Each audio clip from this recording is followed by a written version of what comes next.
C'est l'été depuis quelques jours, mais on se croirait en octobre, et octobre c'est le mois des inventaires, enfin pardon, c'est le mois des smartwatches.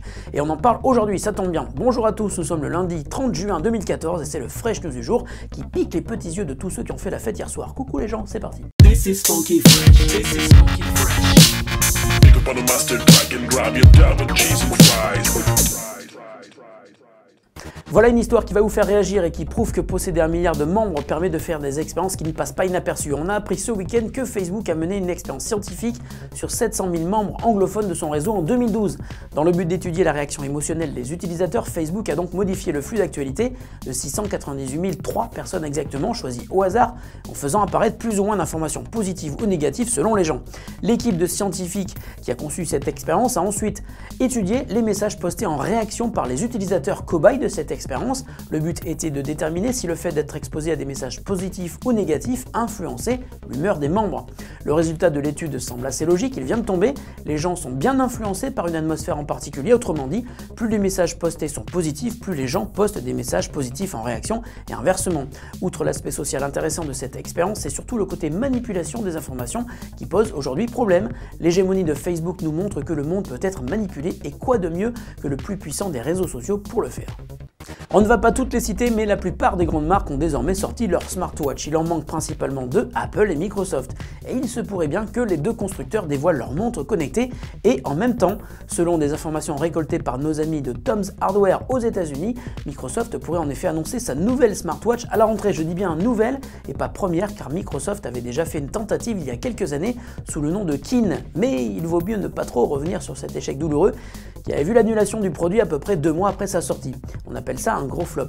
Cette fois-ci, Microsoft envisage de ne pas se planter et prévoit un produit qui devrait avoir une apparence fine, mais avec tout de même un écran AMOLED et qui pourrait donc ressembler au Samsung Gear Fit, mais bien sûr avec une interface qui rappellerait Windows Phone 8. Selon les sources citées par Tom's Hardware, cet objet connecté à mi-chemin entre montre et bracelet embarquerait 11 capteurs et proposerait un design assez original puisque l'écran serait placé sous le poignet. Il faudrait alors retourner le poignet pour voir l'écran. Un geste qui, selon Microsoft, serait beaucoup plus naturel. Microsoft qui n'a rien confirmé comme à son habitude, il nous reste à attendre que la rentrée arrive et elle sera chargée en petits cadeaux pour nos petits poignets. On verra bien.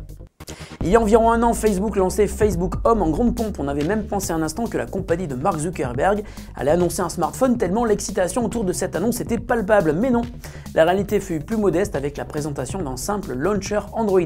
Facebook Home envisageait ainsi de réunir toutes les applications sur un écran d'accueil qui occultait tous les autres, un moyen de voir les photos, les commentaires et les messages sans débloquer son smartphone. Dès sa sortie, l'application fut assez décriée puisque d'une part elle n'était disponible que sur un nombre très restreint d'appareils, dont le HTC First, premier smartphone livré avec Facebook Home, et d'autre part l'écran d'accueil de Facebook Home occultait complètement les autres applications installées sur l'appareil, un genre de présence forcée qui n'a pas beaucoup plu à la fois aux autres éditeurs mais surtout aux utilisateurs. D'ailleurs, 1 an après, il y a aujourd'hui plus d'avis négatifs que positifs sur le store Google Play à propos de l'application Facebook Home. 6 mois après le lancement, Mark Zuckerberg avouait déjà un constat de semi-échec pour son application. Un rapport dévoilé par le New York Times indique aujourd'hui que toute l'équipe qui a travaillé sur Facebook Home aurait été transférée sur d'autres projets. L'appli ne connaîtra sans doute plus de mises à jour supplémentaires et pourrait même rejoindre rapidement le cimetière des applis Facebook abandonnées qui commence à sérieusement se remplir avec des applis que l'on a presque oubliées comme Places, Pog, Deals, Camera et j'en passe. La question du jour nous vient de notre ami Patrick, qui est un fidèle de l'émission et qui nous envoie souvent des commentaires sympas et constructifs, mais aussi des questions, en nous écrivant à l'adresse laquestion@biggeek.fr. Faites comme lui, vous serez aussi nos amis. Alors Patrick nous demande si nous avons des nouvelles du OnePlus One, ce smartphone très attendu car sa fiche technique respire le haut de gamme, mais pour le prix d'un smartphone low cost. OnePlus One avait d'ailleurs lancé une campagne marketing assez originale où il était possible d'obtenir un smartphone gratuitement si l'on détruisait son propre appareil à condition qu'il s'agisse d'un modèle haut de gamme. Alors cher Patrick, je suis désolé mais on a de mauvaises nouvelles, l'arrivée du OnePlus One est retardée et l'attente risque de se prolonger sérieusement. Le fabricant chinois a en effet joué avec le feu avec les autorités douanières européennes. Le logo CE sur la face arrière a été redessiné car il ne plaisait pas à OnePlus One, mais c'était sans doute sans compter les douaniers européens qui ont tout simplement refusé cette petite fantaisie. OnePlus One a donc été prié de retourner à sa planche à dessin pour produire de nouvelles coques arrière pour ses smartphones. Alors si le constructeur annonçait au départ 2 semaines de retard, celui-ci devrait sérieusement se rallonger rallongé et il propose d'ailleurs de pouvoir annuler sa commande, signe qu'il n'y a peut-être pas que le logo qui ne soit pas aux normes européennes. C'est peut-être le même problème qu'avec les voitures chinoises, elles ne sont vraiment pas chères, mais sont bien loin de respecter les normes de sécurité en vigueur chez nous. Alors cher Patrick, prépare-toi à un choc émotionnel, tu ne verras peut-être jamais le OnePlus One en France. Fresh News, c'est fini pour aujourd'hui, on se retrouve demain pour de nouvelles actus de notre petite planète high-tech qui tourne et ne s'arrête jamais. Salut à tous et bonne journée.